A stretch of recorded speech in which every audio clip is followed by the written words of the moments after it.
Sa nasabing pagpupulong, pinapirma umano sila ng waiver na hindi nila nabasa hanggang sa magsumiti si Bellica ng rekomendasyon kay Pangulong Rodrigo Duterte laban sa mga nasabing opisyal ng BFP. Aniya, hindi napabilang sa rekomendasyon ang mga pangalan ng sangkot sa anomalya. So ano yan? Dahil sa mapera yung mga taong yon, hindi isinama? Kung sino yung kanilang nirereklamo, hindi sinama dahil ba sa mapera? Dahil kaibigan? So, makinig ibinalik din umano sa kanila ang salaping ginamit nila sa ombudsman. Ginamit niya ang aming kaso. Take note ginamit niya ang aming kaso para magkaroon ng koneksyon sa mga malalaking negosyante sa duty free upang gamitin niya sa kanyang sariling pang-interes. Sabi pa ng mga ito.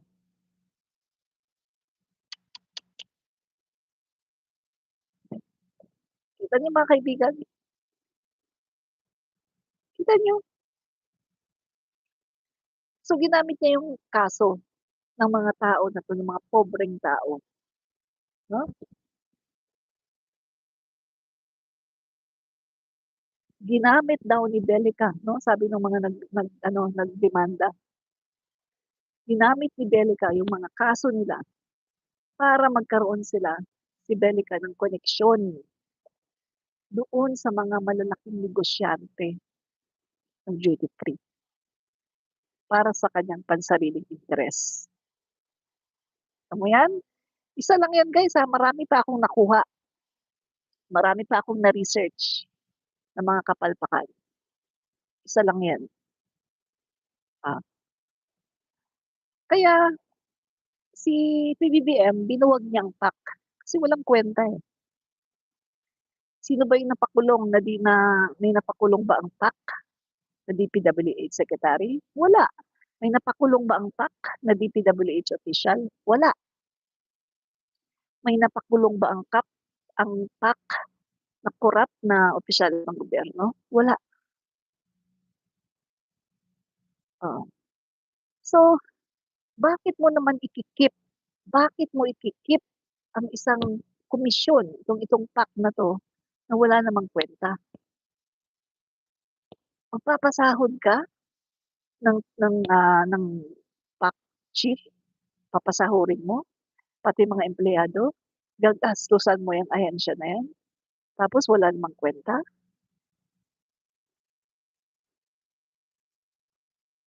Kaya tinanggal yan ng Pangulo natin.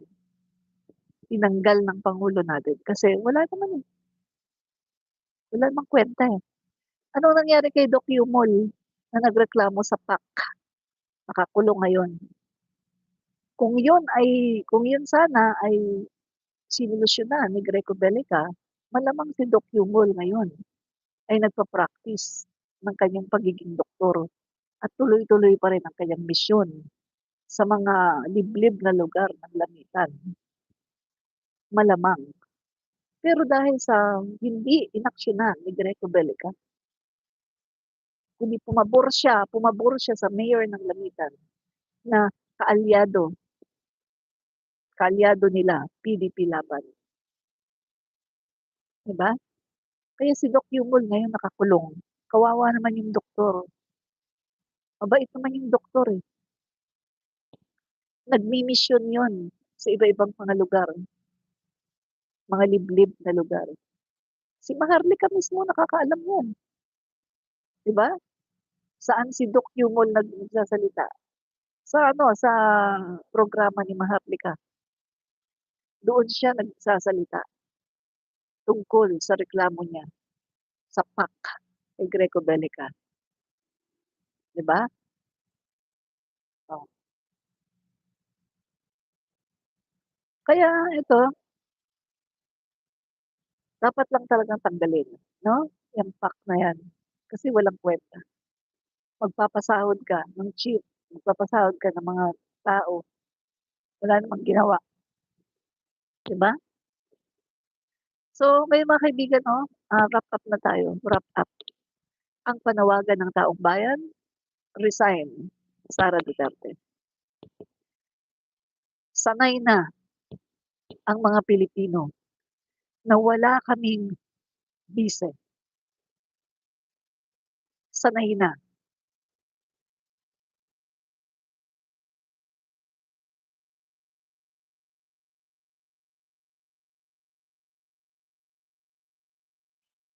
Sanay na ang mga Pilipino na wala kaming Vice President. So, mag-resign ka na, Sara. Bilisan mo na, mag-resign ka na. Resign now, Sara Duterte. 'Di ba? Mag-resign ka na, Sara. Sanay na kami na walang Vice Presidente. Kargo ka lang, kargo ka ng mamamayang Pilipino. Sayang ang pera namin, sayang ang buwis namin, na sana ay magagamit pa sa maganda, pero nilulustay mo lang sa pagpunta sa iba-ibang bansa. Maawa ka sa Pilipino, mahiya ka naman sa mga Pilipino, maawa ka, mahiya ka sa mga Pilipino. Nilulustay mo ang pera ng bayan 'pag pumupunta ka sa iba-ibang bansa. Kami ang nagbabayad ng security mo. Mahiya ka naman, kapal ng mukha mo, ang kapal ng mukha mo.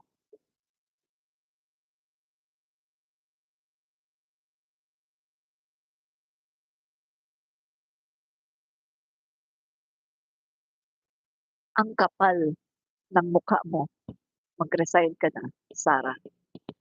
Sharina, uy, dapat talagang mag-resign ng Inday Sayad na yan. Ayaw namin ng presidenteng may sira ang ulo. Correct, dapat siya mag-resign. Wala tayong ano sa kanya, wala tayong benefit na nakukuha. Tayo pa ang gumagastos sa kanyang mga security tuwing punta niya sa ibang bansa. 'Di ba? Mag-resign ka na, Inday Sayad.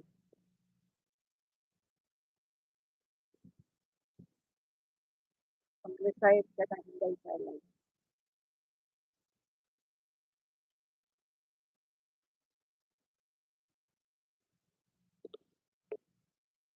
Oh, PBBM Good News. Mga kaibigan, no? Si PBBM po mga kaibigan ay kusa na siya po ay pumunta sa Pasay City. Dito po, siya, siya mismo ang nag-abot ng pagkain. No? Ito yata yung walang gutom. Ito ba yung walang gutom? Ang galing naman. Walang gutom. Si PBBM.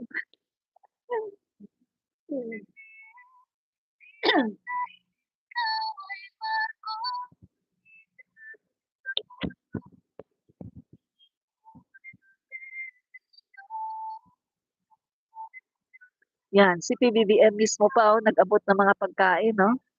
Yan po yung sa walang gutom, no? Yan po yung sa Pasay. Pwede pong pumunta diyan yung mga tao na nagugutom. Kung ikaw ay nagugutom, kung wala kang pagkain, pwede kang pumunta diyan at ikaw ay makakakain.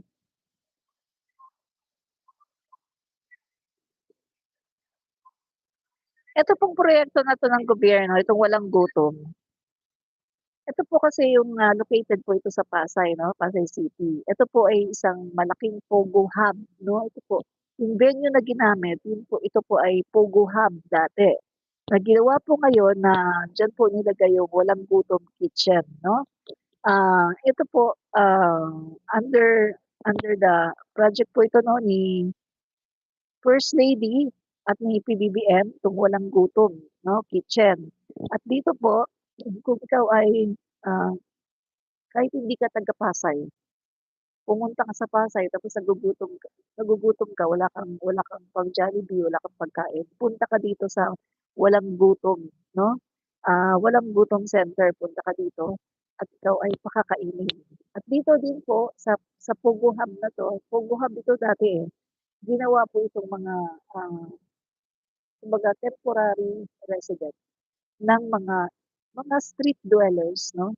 Yung mga street dwellers temporary ay, sila po ay tumutuloy doon 'no, habang wala pa silang mga bahay, wala silang mapuntahan. Kaysa doon sila sa street na natutulog, puwede po sila pumunta doon at puwede po sila doon sa building na yun makitulog. Meron po doong, siyempre kumpleto may CR 'no, puwede sila doong maligo, tapos yun, may pagkain sila, palagi silang may pagkain. Sine-serve-an sila ng pagkain dun.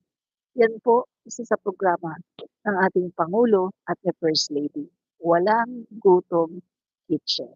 Oh, 'di ba? Walang ganyan sa panahon ni Duterte, take note. Take note, pandemic sa panahon ni Duterte, ang daming nagugutom na mga Pilipino, pero wala, hindi nila naisip 'yan. Kasi si Duterte, ang inisip lang niya ay kung paano tiyugihin ang mga Pilipino, 'no? At kung paano magkamal ng limpak-limpak na pera. Pero si PBBM, eto po, ang pangulo natin, lahat po ng mga programa na para sa mga mahihirap ay talagang ginagawa niya. Yan po ang ating pangulo, Bongbong Marcos, 'no? So palabas ulit natin.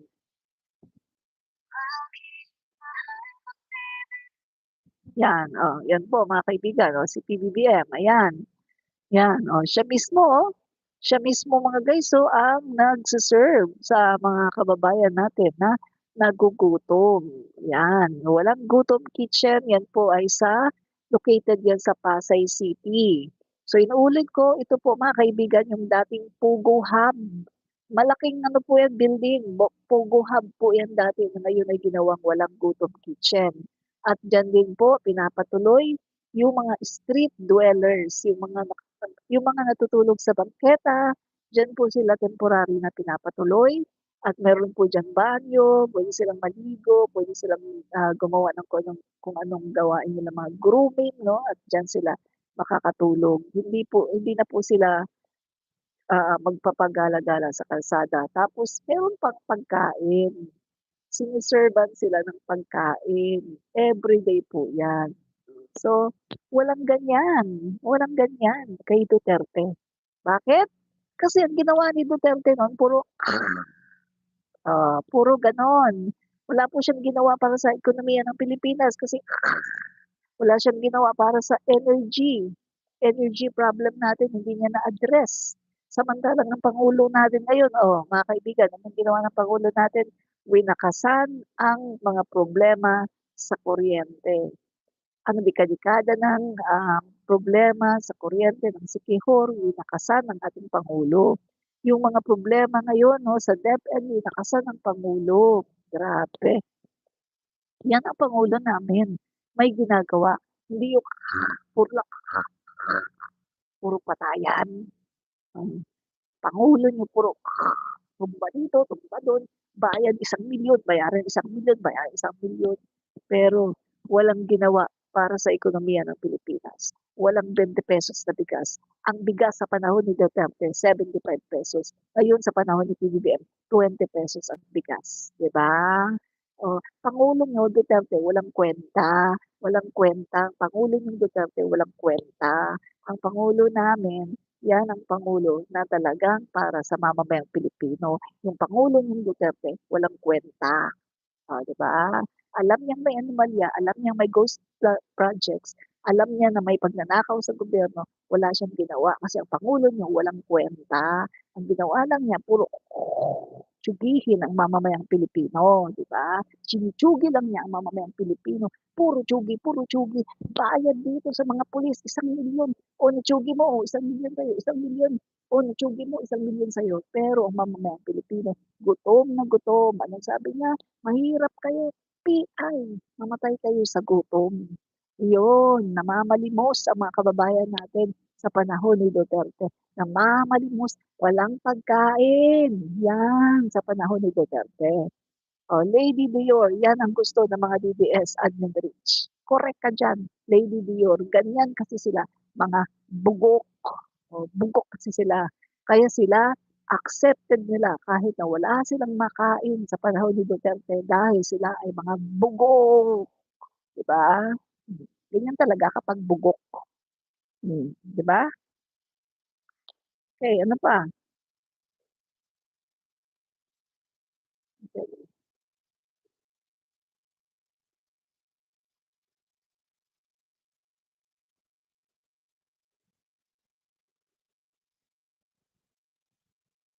Grabe 'no?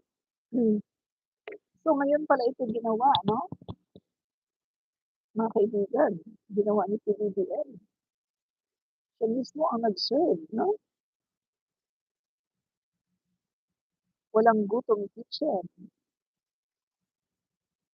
Gusto kong bibisita nga ako dito minsan sa walang gutom kitchen. Bibisita nga ako dito minsan 'no. And guys, oh,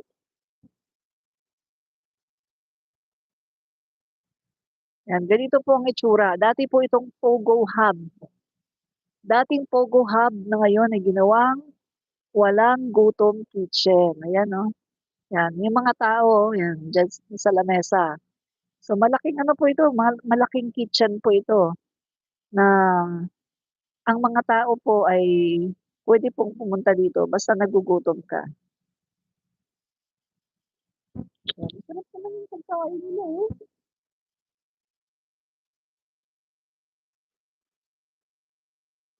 Oh, masarap naman din yung pagkain nila. So nagse-serve po dito 'no, breakfast, merong lunch, merong dinner, tapos may merienda. Oh, tingnan niyo guys, oh, masarap naman yung pagkain nila, eh, oh. Tingnan niyo, oh, 'di ba? Oh, may saging, may kanin, may ulam. Ilang ulam 'to? Oh, 2 ulam, tapos may saging pa, meron pang ano 'to, mansanas, meron pang soup. Wah, sosyal. Sosyal guys. Dadalawin ko nga 'to, 'tong walang gutom. 'Pag napunta ako ng Pasay, dadalawin ko 'yan, walang gutom kitchen. Pagkatapos i-ano ko, iba-vlog ko. Pagkatapos makikikain na rin ako, sasabihin ko, "Nagugutom po ako, wala akong pambiling Jollibee, makikikain ako." I-ano ko 'yan, dadalawin ko 'yan guys 'no. One of these days dadalawin ko 'yan, walang gutom kitchen. Iba-vlog ko 'yan para makita natin ng personal 'no, iba-vlog po natin dito 'yan sa ating ila-live natin 'no, sa ating YouTube channel para makita po ng mamamayang Pilipino na totoo itong walang gutom kitchen 'no. At, yung sabi ko nga dati po itong Pogo Hub, malaking Pogo Hub 'no, sa Pasay, ngayon ay ginawang walang gutom kitchen. At pinapatira din diyan po, temporary shelter, yung mga street dwellers, yung mga nakatira sa kalsada, natutulog 'no. So, ina-advice ko yung mga nasa ano, sa iba-ibang mga nasa Pasay 'no, yung mga walang ano, mga walang mapuntahan talaga, punta kayo diyan. May pagkain pa kayo, breakfast, lunch, dinner, may merienda pa kayo 'no. At meron pa kayong matutulugan, makakaligo pa kayo, hindi yung katulad ng nasa street kayo nakahiga, nandun kayo, ang dumi-dumi niyo na, hindi kayo nakakaligo. So dito makakaligo pa kayo kasi may mga CR, 'di ba? Oh. Benson, uupo na si Sara sa impyerno, siya na nagsabi niyan, magiging presidente siya ng impyerno. Korek ka diyan, Benson, tama ka. Zarina, uy, kaya nga inggit na inggit si Inday Sayad kay PBBM kasi walang alam si Sara kundi mag-tsugi. Ay, correct. Correct ka diyan. Ah, tama ka diyan 'no, tama ka diyan, Zarina Uy 'no, correct, 'yan. So, mga kaibigan, tingnan natin ito, 'yan, okay, 600. And that he was stepping down, the speaker asked for a meeting with the president and he gave his resignation and said that it was an honor to work with him, and that he was stepping down to ensure the independence of the independent commission, and to protect the institution, for people not to say that he was using his influence to influence the ICI. The speaker, Diba? So, yung speaker namin may delikadesa. Mag-step down siya para, malinis yung ano, yung pagharap niya 'no, sa independent commission. Para hindi siya masabihan na ginagamit yung kanyang power para maimpluwensyahan yung independent commission. Kasi speaker siya, very influential person. So, kaya nag-step down siya para ordinary congressman na lang siya. Para walang ano, kumbaga patas 'no, patas ang pagdinig. Yan ang speaker namin. May dignidad, may prinsipyo, may integridad. Hindi katulad ni Lustay Sara na kahit na andiyan na, tambak na, nabundok ng ebidensya, ay talagang ginagawa ang paraan, lahat-lahat ng paraan para siya ay makatakas sa accountability. Si Sara Duterte ay allergic sa accountability. Ayaw niyang sumagot sa lahat ng mga trial dahil siya ay guilty. Guilty. Diba? Ano pa? Okay. Ayan o, ang taba na o. Tingnan nyo guys o. Ito. Pinaitsura na si Sara. Taba na. Tingnan nyo. Oh. Tambok kayo guys, tambok. Tambok kayo na siya. Lagi. May tambok siya sa pangawat ba? Pirme siya pangawat. Pangawat sa mga kwarta nato ng mga Pilipino, gikawat niya guys. Unya, pirmi siyang kaon. Muadto siya sa lain na nasod. Mukaon siya guys, pirmi kaon. Gikaon niya kanang ang iyang gigamit na kwarta, ang kwarta nato ng mga Pilipino. Agud tan-awa siya karon tambok kayo. Baga kayo dagway guys. Tambok kayo, baga kayo dagway. Inana na siya karon guys. Guys, tambok kayo. Kay kurap man. Inana man guys no, tambok ayo siya karon. Kurap, wa man gyud siya trabaho guys. Dili man siya nagtrabaho. Dito lang siya guys, mag-adto-adto sa lain nasod, unya, magkaon-kaon, unya guys kanang adto sa mga mall, wa siya trabaho guys. Dili siya nagtrabaho, agud tambok siya kaayo karon. Tambok, ni tambuka na siya guys. Ang iyang dagway kay bagka na tayo, hadla sige nagpanambok ang iyang naong. Tambok na kayo ang iyang naong guys. Kay bagka kayo ang iyang dagway karon. Kay wa man siya trabaho. Unya, magkubra ra siya sa sweldo. Ang iyang sweldo gikubra niya pero wa man siya trabaho guys. Baga kayo dagway, baga kayo naong. Ana na siya guys, no? Zarina, uy, may dignidad si SMR. Si Inday Sayad, tapang-tapangan lang pero duwag sa pagharap sa mga kaso. Correct. Correct ka dyan, no? Tama ang sinabi mo. Correct po kayo, no? Zarina, uy. Yan. So, inana nga guys ha, nitambok na si Inday Lustay, nitambok sa pangawat, no? Ana na siya. Kawatan man na siya guys, kawatan. Oh, ito pa, ang Pangulo natin. Oh.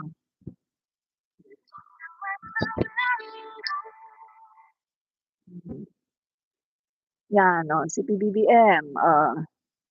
Yan. So, binisita niya sa Valenzuela yan, no? Yung kanyang zero billing yan, program na kahit umabot pa sa 1,000,000, zero billing ang kanyang programa sa mga DOH hospitals. Hindi nagawa ni Duterte yan. So, yan po ang Pangulo natin. No? Ang Pangulo po natin ay mabuting tao. Yan. Yan.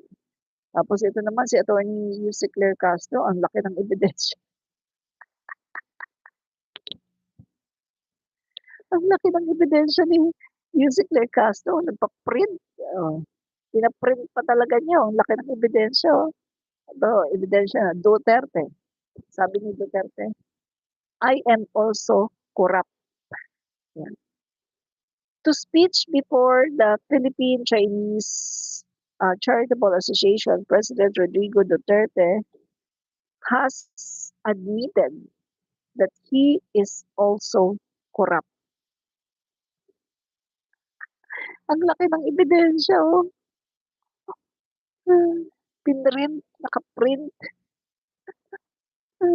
Benson, hiya-hiya din at huwag tigas mukha kung sino pa ang DDS trolls ng account. Siya pa nagmamalinis sa comment section. Ay nako, correct ka dyan talaga, Benson, no? Ganyan naman talaga yan sila eh. Ganyan talaga ang mga DDS, no? Hindi na natin yan, wala nang makakapigil dyan. Ganyan talaga sila, no? Tingnan natin.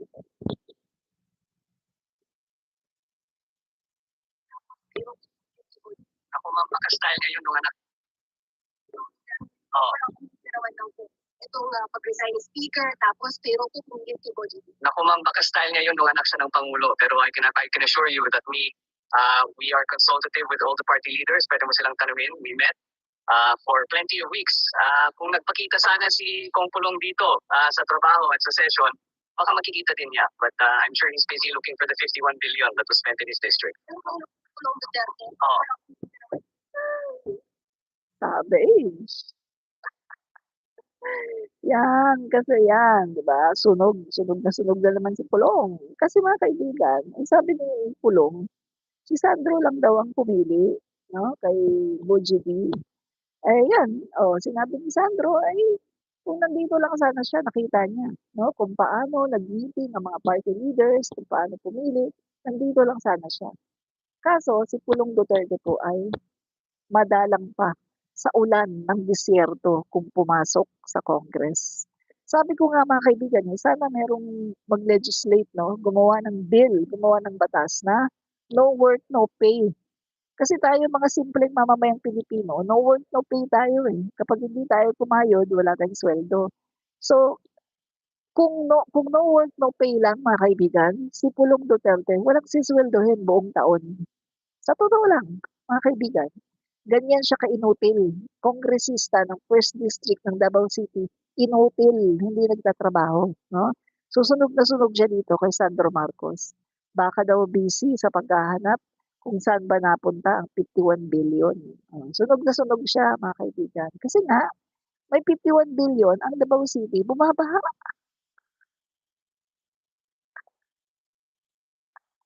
Diba? May 51 billion sa Davao City, bumabaha.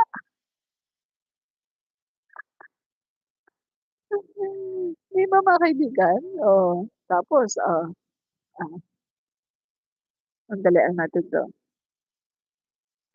Oy, sabi nung isa, si My Name is Short, buti pa sa Davao may drug test sila sa Malacanang, ayaw magpa-mandatory drug test, alam nila. Okay, no, sagutin natin. May mandatory drug testing? Talaga ba? Are you sure? So, baka naman ang dina-drug test lang ay mga empleyado at yung mayor mismo ayaw. 37 ang positibo, di ba? Nagpositibo ang 37 employee ni Baste. Ang mayor, nag-undergo ba sa drug testing? Diba? At saka ang Malacanang, hindi na yan, kumbaga, magda-drug testing kung gusto. Pero, as of now, hindi mo mapapa-insist sa Malacanang na mag-drug testing. Sa dami ng ginagawa ng ating Pangulo, sobrang dami ng problema ng bansa na tinututukan ng ating Pangulo, drug testing pa. At isa pa, wala naman yan sa ating Constitution. Diba? Walang nakalagay sa ating Constitution. In fact, mga kaibigan, bawal yan sa Constitution ng Pilipinas. Kaya nga, di ba, Kaya nga 'di ba maraming call out kay Robin Padilla nung sinabi niya na magkaroon ng mandatory drug test. Marami sa kanyang nag-call out at sinabihan siya na kailangan i-align mo yung batas mo sa konstitusyon ng Pilipinas. Kasi baka mamaya nagsasayang ka lang ng oras. Halimbawa, nag-draft siya ng batas pagkatapos ayan na yung first reading, second reading, third reading, hindi naman maaprubahan kasi bawal sa konstitusyon ng Pilipinas. Kasi sa konstitusyon ng Pilipinas, nakalagay doon na wala namang mandatory testing, drug testing. Oh. So kung gusto niyo talaga ng mandatory drug testing, kailangan baguhin muna natin ang Constitution ng Pilipinas, no? I-revise natin ang 1987 Constitution at ilagay natin na magkaroon ng mandatory drug testing ang lahat ng ahensya ng gobyerno every 6 months. I-revise natin. I-revise ang Constitution kung gusto niyo talaga ng mandatory drug testing. Easy lang, di ba? Pero ayaw niyo namang i-revise ang Constitution. Pero gusto niyong ihiwalay. Gusto niyong ihiwalay ang Mindanao. Very ironic, di ba? Ang paghihiwalay ng Mindanao sa Pilipinas ay wala din sa Constitution. Very ironic. Ang sabi ni Duterte noon, sumunod sa Constitution. Wag lumabag sa Constitution. Pero siya ang nanguna. Siya ang nanguna. Kumuha ng mga pirma para ihiwalay ang Mindanao. Guys, ano ba ang matindi? Yung kumuha ka ng pirma para ihiwalay ang Mindanao o yung kumuha ka ng pirma para magkaroon ng People's Initiative para maamyenda ng Constitution? Di ba mas malala yung ginawa ni Duterte na nangangalap siya ng pirma para ihiwalay ang Mindanao kasi yun ay hindi constitutional. Samantalang yung pag nangangalap ka ng pirma para magkaroon ng People's Initiative para maamyenda ng Constitution, legal yan guys. Legal yan.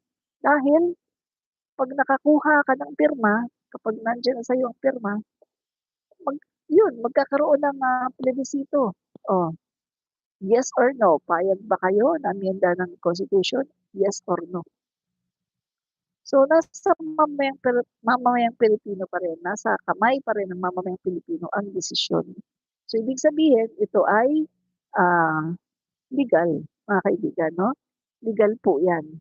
Kung papayag ang mamamayang Pilipino na amyenda ng Constitution ng Pilipinas, buboto sila ng yes, at kung hindi naman, no.